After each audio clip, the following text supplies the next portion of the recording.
They say you can mess around and find out. Conor had some choice words for you, Chael. When you dress like a pimp, Daniel, everybody's a hoe. But deleting was the right move.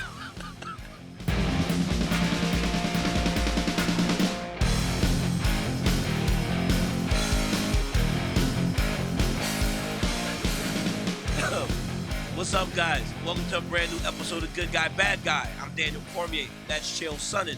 Guys, before we get started and into the news, I want to tell you guys that on Friday, UFC X, come watch Chael and I live, 2 p.m.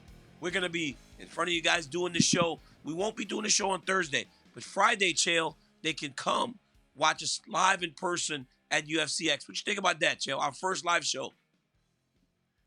Daniel, I have a secret. I'm not supposed to tell you, but I can't keep it. I can't keep it any longer. What? My wife told me under no circumstances tell Daniel that you shaved your eyebrows off on accident. She said, keep your glasses on and that nobody will know and everybody will laugh at me if I tell. Have you ever done that? It's not on purpose. You get the electric thing. You think you've got like a runaway one. You get it, then you think, I can get another one.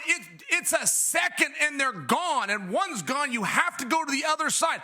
I tried Just for Men. I dyed it. My wife took a pencil and she drew it on a pencil. She said, you got to keep the glass on. And DC, I got fitted for contacts last week. I actually don't need the glasses anymore. I have contacts, but I can't walk around like this. She called me Uncle Leo from Seinfeld. Do not tell anybody that. That's between us. Oh, well, oh my God. Chill. Keep your glasses on, bro. Keep your glasses on, bro. Please don't take those off at all for the rest of the week because, my goodness, your face. Sometimes you need a mustache or something to hide your real face. You need your eyebrows, dog. Oh, my goodness, Chill. Wow. My goodness. How do you move on from that? Chill. That's called sportsmanship, DC. I do that to give the other guys a chance. Oh, my goodness. I used to go in the club with like holes in my shirts and whatnot. I wouldn't shower for days, and I would because I'm giving the other guys a chance. God. You're crazy. And I still won. You're crazy. Well, did you know Conor McGregor called me a hoe? Are we going to address this or not? Why did he delete the tweet? Crazy. Why would he come after poor Chael? I really didn't like that. And can I tell you why I didn't like that? Daniel, if he was in rehab, just to be very clear on this, I was commending him. That's great. And by the way, I don't know that he's there. I'm saying if he was in rehab, I was commending him. He resisted my condemnation and then claimed that he pulled out because of a discolored toe. A discolored toe that may or may not be broken. And by the way, may or may not be his toe. He tweeted a picture of a discolored toe. He wasn't in the photo. Like all he had to do was pull the camera back another few inches and get his face in the photo. There was no photo. It was just of a toe, which allegedly, I guess, is broken. Well, chill. Conor had this to say about his toe. Look, let's take a listen. You know, I had a little lapse of concentration and, you know, I had to reschedule the bout, so I'm a little upset about that. But, you know, it's keeping me dialed in. It's keeping me focused. You know, I can't rock around like I'm at the showing up, like I'm at the only job. The job is not done. So, you know, that's not bad for me, for someone like me, you know. So I'm onwards towards the new date. And, you know, take my lessons learned. There was a lapse in concentration. If I was any one of these other little bums that can't move, that have no footwork, I don't rely on their skills, you know, then I would be okay. And I've done it before. I've made the walk a multitude of times under those circumstances and given these bums an advantage over me that they don't even deserve. So now I'm dialing it in. I'm getting this training camps correct. I'm walking in there 100% Conor McGregor, injury-free. Perfection is on the menu with me. Well, Chael, Conor McGregor showed these of his toe. Now, Chael will say this. I was in Saudi Arabia, and Conor does have a broken toe. At least that's what I heard from the powers that be. With that being said, you see these photos. You see Conor doing an interview at Bellator, right? That's kind of the first statement he's made. It's at Bellator. When you look at Conor and you think about this injury, Chael, you have to use all the factors. He really doesn't pull out of fights. He hasn't done it many times. There has to be a true injury. But when you think about UFC 303 and Michael Chandler, one, can you give Conor a break now seeing him speak about it and me telling you that I know his toe is broken. And if a guy doesn't necessarily or normally pull out of fights, would you have expected him to just make the walk? Because Islam Makhachev said you don't need a pinky toe to fight. Ilia Topuria had all kinds of stuff to say about him. Everybody seems to have a opinion, but all of their opinions are saying he should have just fought because it's just a pinky toe. Is that a real opinion, or is that just them trying to get on the radar of Conor McGregor? And you know what? That's the million-dollar question, because I would like to give you a candid response to it. And Dan, I sit back and go, man, I don't know. Like, on one hand, you have this guy, picture's worth 1,000 words. He looked great in that interview with Dan Hardy. I mean, he looked like he's got his weight under control. He looks very fit, which I think speaks to kind of a lot. Yeah, he looked fantastic. He knows how to dress. He's got a Versace tank top on that I wish I could pull off. In all fairness, like, he looks very good, and he says a lot of the right things. Now, this is the same guy. I'm teasing him for pulling out for a discolored toe, but this is the same guy who the last time we saw him, before they faded to black and rolled the credits, he, from a sitting position when he should have been on a stretcher on the way to an emergency room, calls Joe Rogan over so he can complete his interview while he's broken in half. Like, this guy's as tough as an old leather boot. I'm not going to say that he's not. I was a little surprised. I was surprised, one, that took him out of a fight, but moreover, I was surprised he copped to it. I mean, if you want to get the word out, you could telephone, telegraph, or tell a fighter, because none of them can keep a secret. He kept this one to himself. Nobody knew about it. And then he let it out. And I did think it was a bit of a surprise. I don't fault him. I would never kick a man when he's down. I would offer him a hand up. But if I'm to tell you that it's surprise, in fact, I kind of thought it was a troll, because he didn't include his face in the photo, and I just don't think a guy that had his legs snapped in half and insisted on conducting an interview for the entertainment of the crowd would walk away from International Fight Weekend. I just don't think, but it appears that's what happened. I don't begrudge him for it.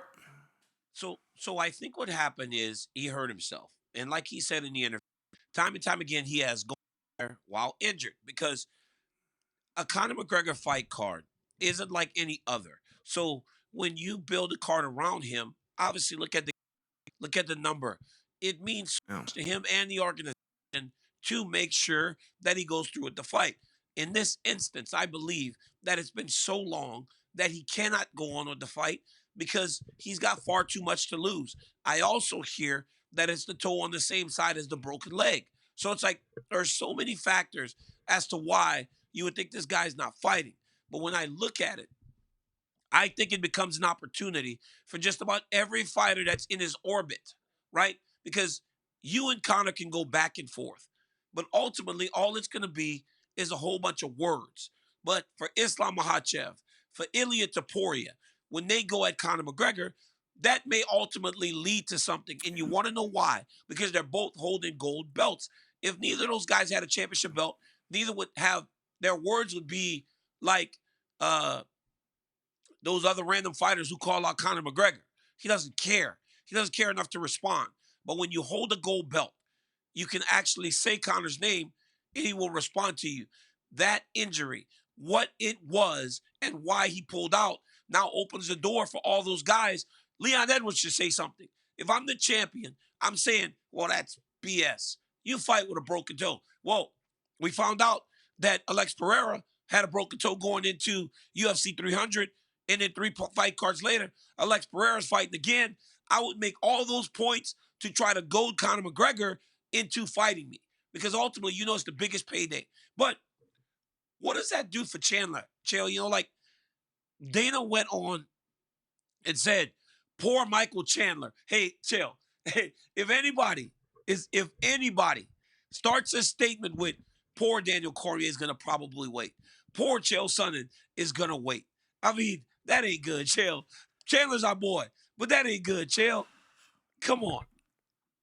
Man, it's what a tough spot. And who would have seen this coming? I mean, there's one guy you can count on. It's Conor McGregor. Dana White, in fact, made a statement which did nothing but get Dana in trouble, but he made it anyway because it was the truth. And he said about 6 months ago, Conor can come back anywhere at any weight class, including a world title at 55 or 70 with one phone call. Why would you say that, Dana? Because he's such a cash cow? No, because of how many times he stepped up for the organization, for how many times he's done something for us when his back is against the wall. If he called that favor and I'd give it to him, Dana was just making a commentary, more than committing to a fight, but he was speaking to a point, which is Conor is Mr. Reliable. I mean, not for nothing. It really was a big surprise. Now, Daniel, I want you to think about something, and I really do want an answer real briefly. You got to walk to the octagon, fictional situation. You got to walk to the octagon. You have to take on Michael Chandler in front of the world. You can either do that with a discolored toe, which is going to affect your balance and it's going to hurt, or you can walk out there like this. You got to do one of them. Which one do you take? But if it has to be one, like, you know how much your focus would be off? Everyone would be laughing at you. Can you put your glasses on? Thank you. All right, I'll answer. I'm fighting with a broken toe, man. If my eyebrows are shaved, I'm definitely not fighting. I don't want to look bad. Hey, listen to this, though. Hey, listen to this. So, well, let me finish this. Let me make my point before this. I wouldn't fight with a broken toe, me, because I'm a wrestler. Because you know, Chael, a broken toe with no shoes, like if we're in a wrestling tournament and I break my toe, you take that foot and then you throw that wrestling shoe on, you tie it real tight, and you'll probably be okay. But you don't really, the grips in the feet will allow for you to still wrestle. I wrestle with a broken toe with no shoe. There's no way we're pushing off of that back foot. McGregor, to his credit, kicks a lot. If you take that part of his game out, I don't know how Conor McGregor would be able to compete. So I get it while he does it. But back to your question, I'm not fighting Chael if I look like you, dog. I'm just not. I'm just not. Hey, listen, what I want to do is I want to ask everyone on Friday if they would, what would they do if they shaved on their eyebrows? What did you have to do? Stop.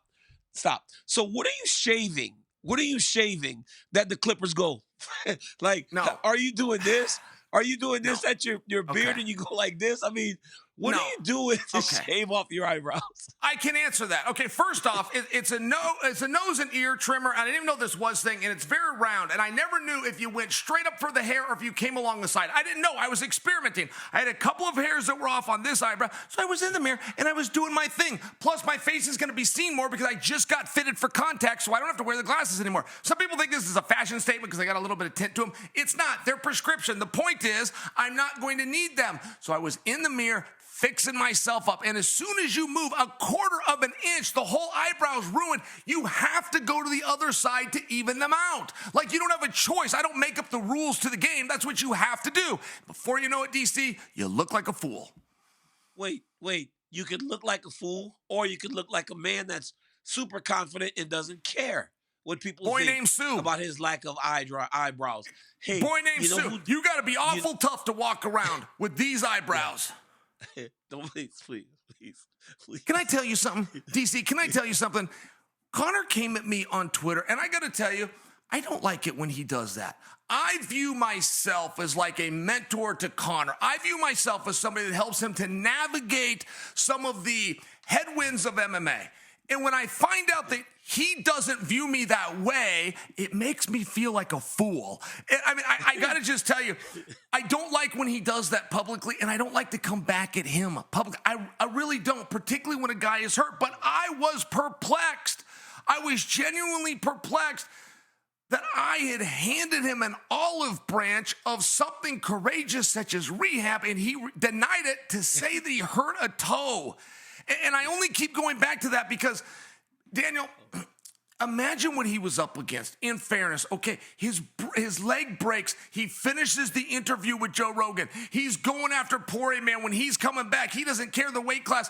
And they put him in a main event for 5 rounds.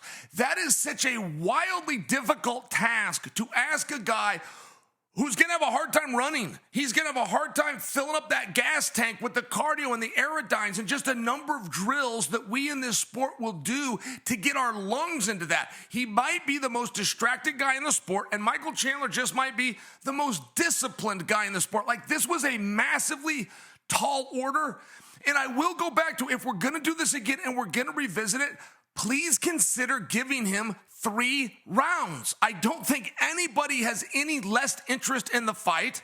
I think that he could prepare better. I think it's a fair point by me. Yeah, I mean, it is. You're on fire today. Like, that Conor McGregor, him getting you on Twitter kind of bothered you. I could see it. I can even see it through the atrocity that is you without the eyebrows. Like, I don't care how ridiculous. No, please don't take your glasses off. Please do not take your glasses off, man. We're trying to do a show here. Chip. That's between us. You don't tell anybody about that. I'm not going to No, it is anybody. one of those things, though, but it does embarrass me a little bit. Listen, I used to be over at Fox. We had a show. You were part of it, and it was called UFC Tonight, and Conor McGregor came in, and he was just getting his name out there. He had just knocked somebody out. He said, "Give me 50 G's, baby," and the whole world's looking at him. He comes on the set. I was one of the hosts, right? I know that I'm shining my own wheels, but this was my experience. I was one of the hosts. He came in. He was so excited to be there. And when I went over and introduced myself, he said to Kenny Florin and I, he looked around the set and he goes, "So this is the big time, huh, boys?" And he was excited. But he was like saying, you know, where Kenny and I were is where he was esteeming to be. And I always just thought from that comment that there was like a respect to your elder, if you will. There was a respect to those that came before you. So when he does that on Twitter, it's one of those things where it throws me, you know, it throws me off a little bit. Hey, George Masvidal hurt my feelings with it.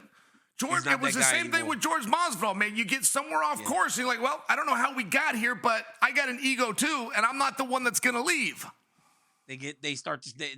Conor sold so many pay-per-views, he can't be humble like that anymore. It's like they always say, money lets you be exactly who you want to be. Now you're seeing these guys as they truly are. Now, Chael, I keep making fun of you about your eyebrows. I think you look beautiful. But I'm going to tell you one guy that doesn't look bad. Robert Whittaker. Robert Whittaker last weekend fights against Aliskerov. And you're wondering if this young guy, this young Russian, is going to be a problem for Robert. And as he has done time and time again, Robert Whittaker not only goes out there and delivers, he smashes this dude. When most thought, why in the world would you take this fight? This kid's unranked. He's got 2 fights in the UFC, and now he's getting to fight you, the number 3 ranked guy in the world. What makes Robert Whittaker so special, Chael? This is a wrestler killer, by the way, and that pains me to say, but Daniel, you watch the body of work over Robert Whittaker. He does his finest work against guys that are grappling heavily. Go watch any one of the 10 rounds he did against Yoel Romero just to prove that point. Look, Whittaker isn't always the easiest guy to get to the ring. I mean, things got to be just right, and he's just the right incentive. Now, he'll go out there and he can beat anybody in the world, but it's not always easy to get him out there. He changed opponents in a couple of weeks. He didn't seem to care, not to mention that was a very tall order to bite off. Not to mention, we don't really know what the carrot was. We like to make believe that that was a number 1 contenders match or at least put you in good position, but we said the same thing about Sean Strickland a couple of weeks ago. My only point being nothing was guaranteed, and he went out there and he did that heavy lifting anyway. Not all Hall of Famers, not all world champions are created the same. There are guys that are shinier and brighter. Robert Whittaker is as good of a fighter as that division has seen. He is as good of a fighter as this sport has seen. I am actually blown away that at this stage in his career where he's attempting to climb a mountain that he's already been to the top to, Daniel, I'm not sure he's not better. I'm not sure he's not getting sharper. I'm not sure he's not getting crisper. His body's looking leaner. He seems to be rejuvenated. And I could only hope that we get him in there someday with Chimaev. I was blown away with Robert Whittaker. For me, Robert Whittaker has real clear intentions, Chael. But what's most impressive is his ability to take these fights. Now, it may be because he does so well against wrestlers, knowing that Aliskerov was just a young wrestler. Chael, this guy, Robert Whittaker, I saw a video the other day. He's entering wrestling tournaments with a singlet, wrestling freestyle, to try to make sure that when you come across a guy like Yoel Romero, you come across a guy like Ikram Aliskerov, you come across all these great wrestlers, you got to be willing and able to defend yourself. He can do that. But I mean, to me, he was so impressive in this regard. He landed the right hand that hurt Ikram. Instead of rushing and just throwing punches, he took his time. He tried to head kick him. When the head kick misses, he walks him down, measures him, hits him with a crushing uppercut. This dude is so good, and he continues to evolve and improve. Chael, he said, if I was choosing fights to get to the top, I couldn't even sleep at night. Robert Whittaker is an absolute savage, bro. And by beating Paulo Costa and now beating Ikram Aliskerov after losing to the champion Dricus du Plessis, he puts himself in a very unique situation. He goes to Saudi. He wins this fight in the way that he did. He doesn't take any damage. I mean, I don't even know if he got kicked once. This was easier than Robert's easiest sparring session because Ikram never really got going, who, by the way, should not hang his head. He's just getting his career started. He will be back on that level.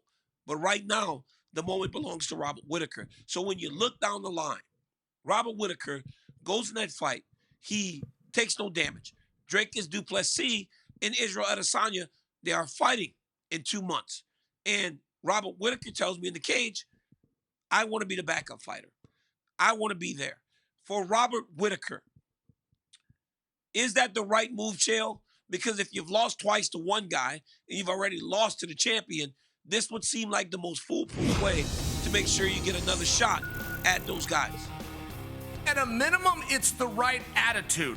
And that is one thing. Right now, Sean Strickland is angry. He's never been angry, but he is right now, and he's feeling slighted. And I just got to tell you, that could create a real opportunity for Whittaker. I think the backup spot is coveted. I appreciate it. I think that it falls into number one contendership offense. See Kamaru Usman just by example. Once upon a time, a guy named Conor McGregor came along and said, I'm not anybody's backup fighter, and all of a sudden made the position uncool. I think it is cool. I think it's a good spot to have. And I think that Whittaker is doing everything right by telling you it's the only thing that makes sense and I'm willing to do it. Him simply saying those words in the resistance of Sean Strickland saying, I'm not going to be a backup fighter, I think probably gets him the spot. There's nothing wrong with that. I like that he's at the top. He's not hiding anything. Listen, I'm an old dog. I'm a veteran, but I've still got it. I'm only fighting the top guys. It makes sense to me, man. The story works, and he could fill in there, at least in my opinion. Yeah, he could. And like you said, Sean Strickland, that would suck because if anybody's deserving of another opportunity, it's him. But hey, middleweight, it's an abundance of riches, right? To have two guys fighting for the belt, two guys that could be backup fighters that are both championship level and quality former champions. They have got so many great guys at the top of this division that they don't even know what to do. Now, Chael, before I move on, I just want to tell you that when we left Saudi last week, bro, we were yelling, USA, USA. It's so hot there. It's crazy how hot it is in Saudi Arabia. But the people treated us fantastic. So, Saudi, thank you. But, Chael, it feels good to be back on American soil, man. There is no country like the United States of America as I lead into 5 rounds. Let's go 5 rounds with DC and Chael. Chael, round 1, Kayla Harrison. Very popular video a couple weeks ago. Her and Alex Pereira grappling. She does a judo throw. It's an inside trip or a step through, right? Where you step. We call this a whizzer kick, right, in wrestling. You got the whizzer on the right side. You kick across on the left side. Kayla said that if Alex Pereira hits us in the fight, she will promote him to yellow belt. What do you make of it?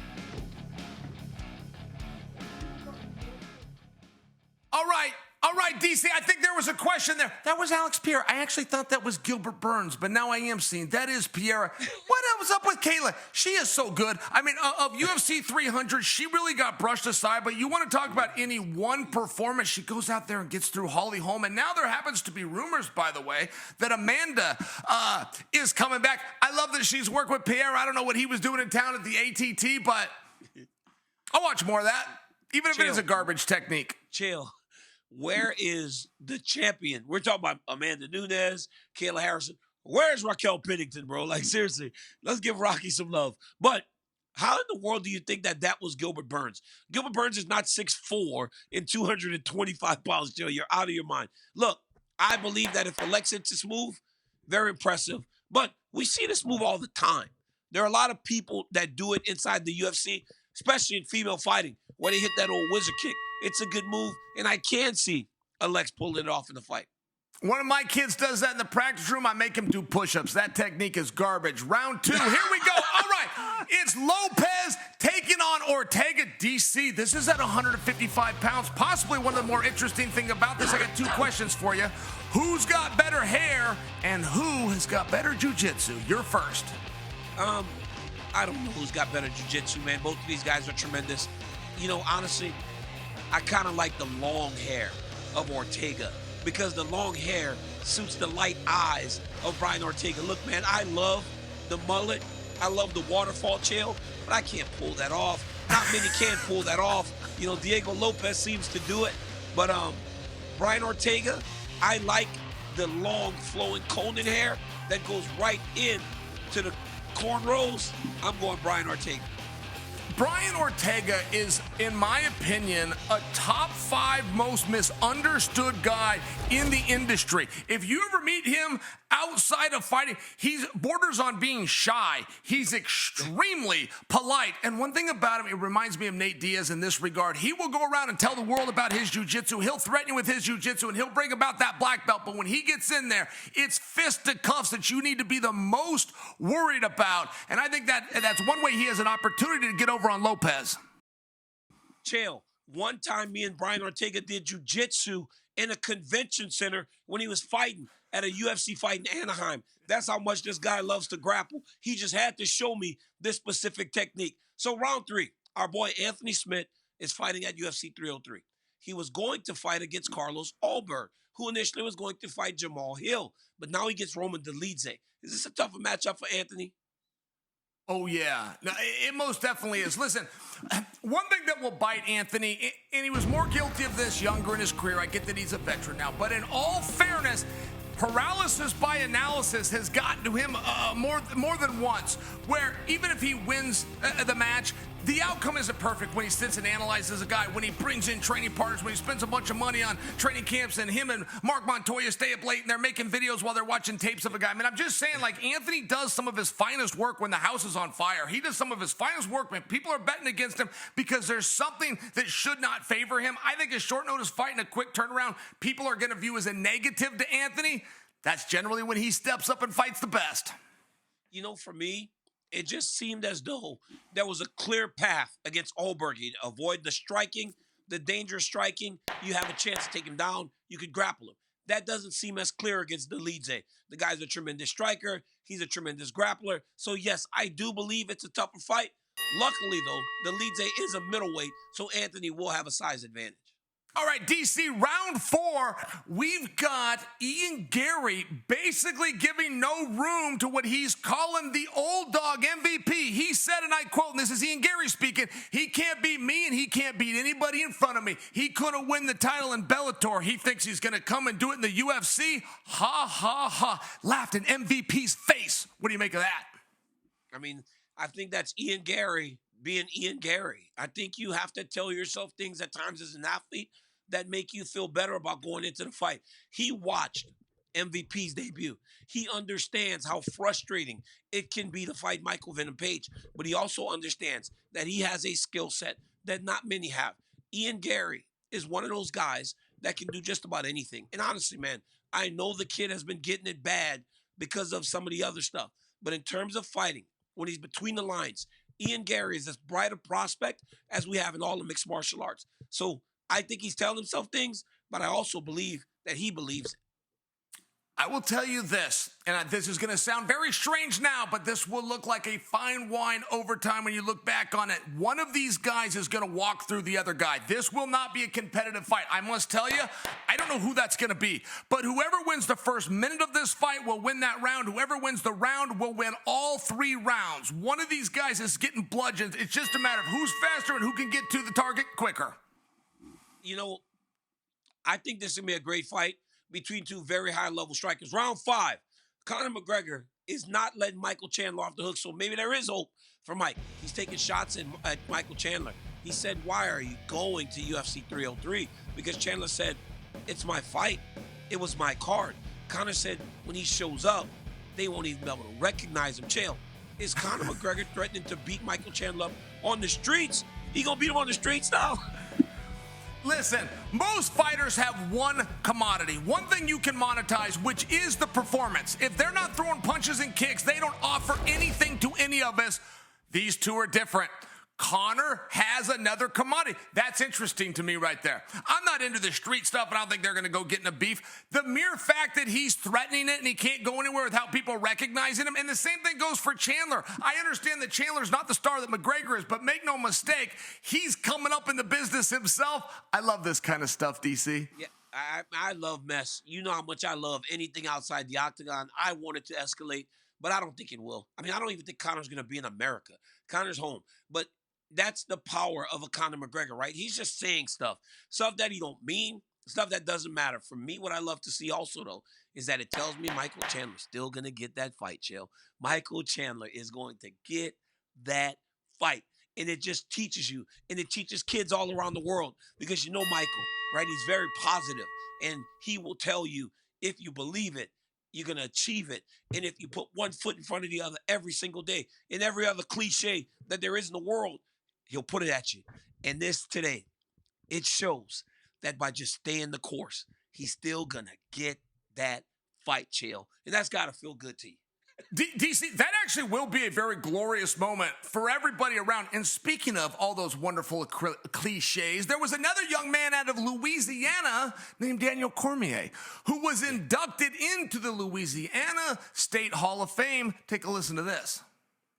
This Hall of Famer excelled in wrestling on the high school level in Louisiana, and then from there his career really took off.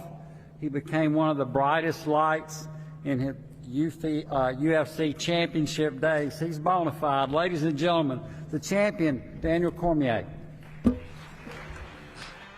Big cheers and congratulations to DC Cormier.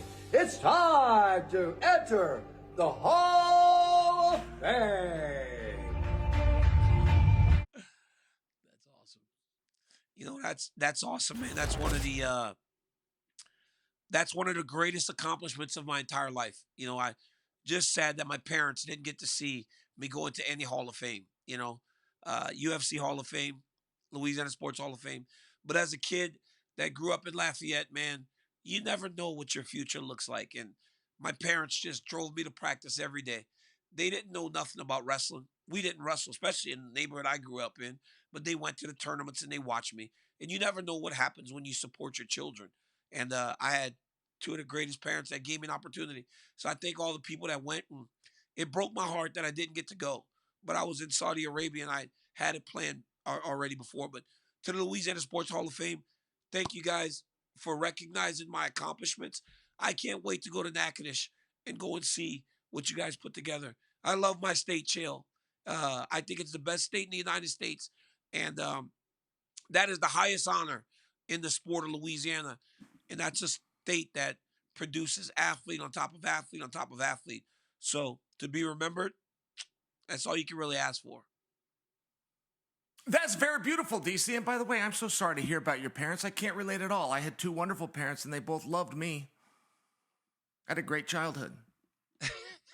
Chael, I got inducted into the Hall of Fame last week. That's not called for. Come on, you know, you're all right. They're not all home runs, okay? Yes, everybody swings at the ball and misses now and then. All right, a little dead parent humor now and again. That's all I'm saying. Chael, is that too much for me to ask for? I've known you long enough. A little, dead parent humor. What's the big deal? You sprinkle it in. You don't do too much of it. You put it in every now and then. Okay, I just, Chael, again, I didn't hear you, man. I'm sorry, dude. Like this, I didn't hear you. I'm sorry, man. Dang it, man. Dang it. Okay, Chael, I didn't hear it. And now, you know what happens when I don't hear it? You know what happens is I have this FOMO, the fear of missing out on what I just happened, because then if you hit me with it again, it doesn't resonate the same way as it did the first time. But I don't want you to, Chael, I don't want you to think that I'm saying anything about our producers, right? Because if our producers don't tell me what's happening, neither of us know what's going on. Because that would mean that we would have to look at the rundowns that they so generously show us 2 to 3 days before every single show. And neither one of us look at the rundown ever. So if those great producers don't tell me or Chael what's happening, then we're just looking at each other talking about wrestling. And nobody wants to see Chael and I talk about wrestling for an hour, or we would have had a wrestling podcast. So anyhow, don't blame Air. Don't blame Jake. Blame Chael and I for not wanting to look at the rundowns. So Chael, what I was getting told was that I went to the Hall of Fame last week. You go next week, my brother. UFC 117 fight against Anderson Silva goes into the fight wing Hall of Fame. Frankie Edgar gets inducted, Joanna Jacek, Wanderlei Silva, and Shogun Rua. That's Thursday, 10 p.m. Eastern, 7 p.m. Pacific at T-Mobile Arena. One more Chael for the bad guy. Congratulations, my friend. I appreciate that, DC. I feel like you're about to scoop me out of here. Like somehow I feel like you're about to wrap up the show. May I tell you that I actually came on today expecting a full apology from Conor McGregor. So we will save that until later in the week. And I'm going to give you one more secret, and I wasn't going to let this out, but I will. I have a great toe breaker. I did it to John Jones and ruined his career. I'm the one that did that to McGregor. Let him know that. Tell him he can put that in my pie hole. That is so funny, dude. The guy that walks around in dress shoes with no socks on gets surprised when his toe turns purple and falls off. It's one of these things. You are out of your mind. Mess with the bull, you get the horns, I believe is the expression. You're on fire today. Guys, please don't miss Chael and I live. 2 p.m. on Friday at UFC X for a live episode of The Good Guy and The Bad Guy. You can get Chael and I on ESPN MMA YouTube, ESPN Plus, ESPN2. You can also listen wherever you get your podcast. I apologize for my voice. It has been a long weekend of travel, but that's the bad guy, Chael Sonnen. I'm Daniel Cormier. Until Friday, where we see you face to face, we'll talk to you later. Peace. Come at me, bro.